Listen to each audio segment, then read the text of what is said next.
Welcome to Center for Executive Coaching Alumni Interviews. I'm Andrew Neitlich, founder and director of the Center for Executive Coaching.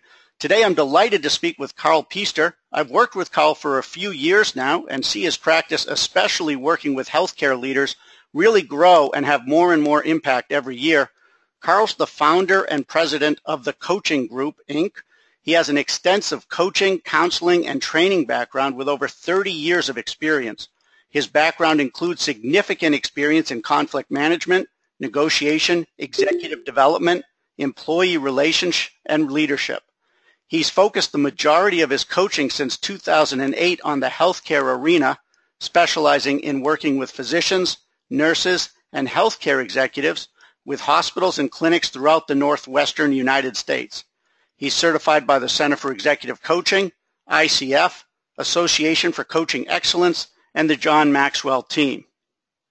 In addition to thousands of hours of executive coaching experience, he also has significant business experience in healthcare network and program development that many coaches lack. This allows him to help clients balance the day-to-day reality of business needs with the skills needed to rise to the top of their professions. Karl, thanks very much for being here today. Thanks for inviting me, Andrew. Looking forward to the conversation. Great. So, well, let's jump in. What do you like most about executive coaching? What I like about executive coaching is working with the level of intelligence that my clients bring to the table. In just a couple of minutes, I'm going to spend 3 hours with a group of nurses who are integrating a cardiac program. And to work with that level of experience and energy and opinion, it's invigorating. I walk away from those meetings energized. All right, terrific. And so that's nurses. And what about physicians as well? I know you've worked with a lot of physicians, physician leaders. What's that like? It's a challenge. These men and women are usually at the top of their game. They have risen there through technical brilliance. The reason I generally get into coaching them is that they've reached a level where the technical skills aren't taking them where they need. They need to learn leadership. And I think that's one of the big challenges that I have is people assume that technical competence will help people be good leaders, and that is not the case. It is a skill set. It is trained. But when you get the intelligence of the people that I work with combined with the impetus to get on top of their leadership game, it just is exciting. I see people bring scenarios to the table. They come to the sessions prepared. They just see it as a whole new language that they can attack, and they attack it. It's fun to work with. Excellent. So I've really been excited working with you over the past few years, as I talked about in your introduction. I've seen your practice grow. I've seen your passion grow. Talk about how your practice has evolved over the past few years.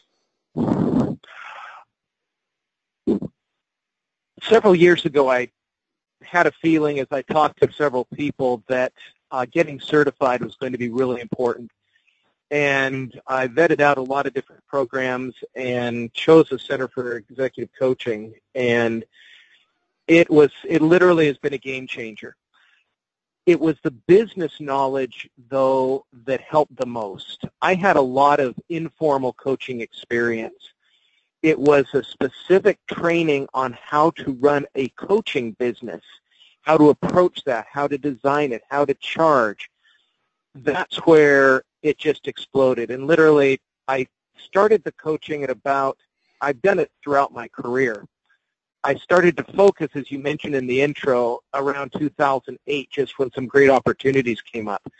But it wasn't until I actually went through the training. And I have to admit, I came into the training thinking, hey, I've done this for 25 years. What am I going to learn?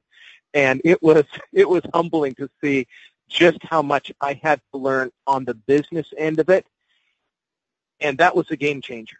From then, I can specifically mark back to, I think, 2011, 2012, when I first got certified with the program, that it's just turned around, proven by revenue. There's just no doubt as to the cause and effect of the training. Great. Well, I appreciate that. Thank you.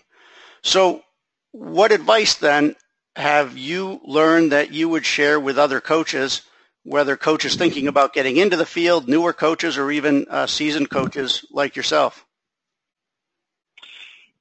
Make investing in yourself a budget-based absolute priority. And what I mean by that, sometimes when you look at the price tag for certification, it can be a real gulp, but it's a must. There's just no other way about it. You can't, if you're going to set yourself apart as a really good go-to coach, you've got to be more than just one page ahead of your clients. And that's where, whether it's ongoing calls with a great program like this, whether it's a reading program, whether it's ongoing seminars, you've got to have a pile of books in front of you that you're cranking through all the time. Articles, whatever it may be, Harvard Business Review, Wall Street Journal. When you stay current, and what I find I do is I go through books, I get feeds from Harvard Business Review, I'll send out a great article, just a link to the article to a CEO or a VP. I may not talk to them formally for a year or two, but when I run into them in the hall, just the other day, literally, at the institution I'm at this morning, I won't name it for confidentiality, but I ran into the CEO and she said, "Karl, where have you been? You haven't sent me an article recently."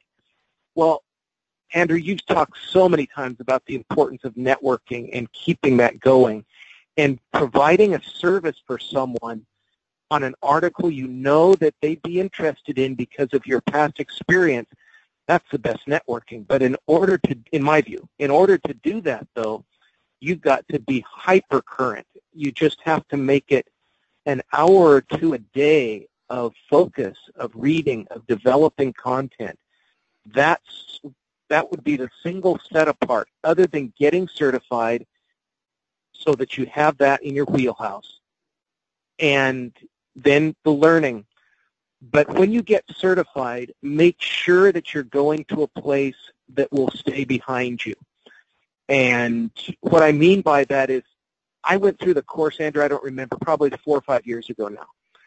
And I don't know how many times since then I've reached out to you or to another alumnus and said, I've got a question, and I get a response within hours. It's never been more than a day. Make sure you go. I'm biased. I love this program. It literally was a professional game changer. But go to a place that will back you up and just doesn't want to take your money to give you a piece of paper and you never hear from them again. So get certified with a super program, and then commit to investing in yourself by both money and time. All right, great. So get certified, invest in yourself. I also like what you said about keeping in touch with clients by sending them articles, networking with clients. One thing that I think is embedded in everything you've said is this idea of focus, right? You focus on a very specific niche where I think a lot of coaches believe that they can be generalists and help almost everybody. Can you talk about what focus has done for you a little bit? Focus has narrowed me. So sometimes people will talk to me and want me to work with them, but they see that I don't specialize in their area, so I don't get them as a client. And sometimes that can make you doubt your approach. But Andrew, what you said is essential. When I go in another week, I'm meeting with a cardiac surgeon. He's having some troubles leading, but unless I am spending an entire day in his operating room. Why? I just want to see him in action. I want to be able to speak his language. The fact that I'm willing to do that has already dropped some barriers with a very reserved person about coaching. He's not really enthused about this. Basically, his medical executive committee has asked him to do this, so he's been reluctant. If I didn't have the knowledge that I did, reading, I get nursing journals. I read every healthcare article I can get my hands on. I just spent Friday morning up in Seattle at a neurosurgeon's office, and we spent half the time with him explaining to me how he would do an aneurysm surgery in 2 hours. It helped him speak about it, and I learned a ton. I saw all the images. Of course, it was HIPAA protected, so there wasn't any problem there. I was just seeing brain scans. But I get into that level of detail. I will never be a surgeon. I will never be a physician. However, being able to relate to their language, I don't know of a way to do that without focus. So you have to be confident in the area you've chosen and then dive in. I don't think a shallow generalist will be able to survive long term because, at least from my experience, they want to know you understand their world, and that takes time. Really? Yeah, I appreciate your time. Thank you so much for doing No that. problem. Happy to do it. Thank you.